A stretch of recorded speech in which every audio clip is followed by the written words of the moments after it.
मोदी सरकारच्या शेती कराराविरुद्ध अन्नत्याग, शेती व शेतकरी धोक्यात। भारत अमेरिका व्यापार करारामध्ये अमेरिकन शेतमालावर 0 आयात शुल्क आणि भारतातील निर्यात शेतमालावर 18% शुल्क आकारले जाणार असल्याने भारतीय शेती आणि शेतकरी संकटात पडणार असून देशातील विविध शेतकरी संघटनांनी आज देशभर भारत बंदची हाक दिली आहे।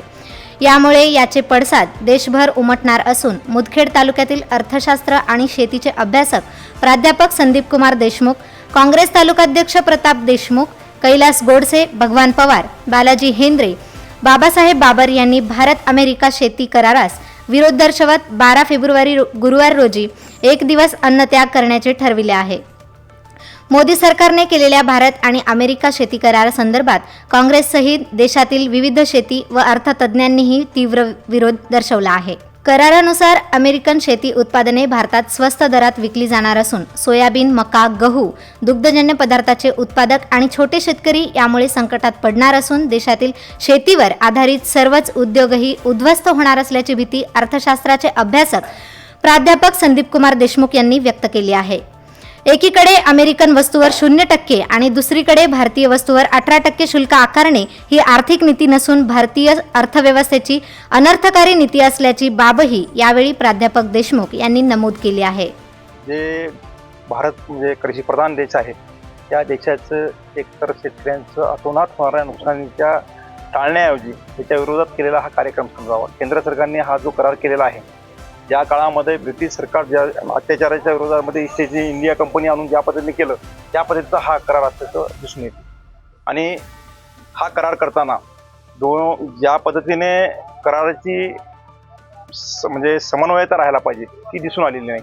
या करारामध्ये एकतर आपल्या भारतात येणारं उत्पादन त्यांनी जे अमेरिकेचा जो येणारा माल आहे त्या मालावर कुठल्याही प्रकारचा कर नाही आणि आपलं गेलेलं याच्यावर त्यांनी 18% कर आकारण्याचा निर्णय घेतलेला आहे। म्हणजे एक प्रकारचं शेतकऱ्याचं होणारं शोषण थांबविण्याऐवजी शेतकरी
मजूर आणि इतर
अथवा न पडो, पण आम्ही आमचा लढा चालूच ठेवणार.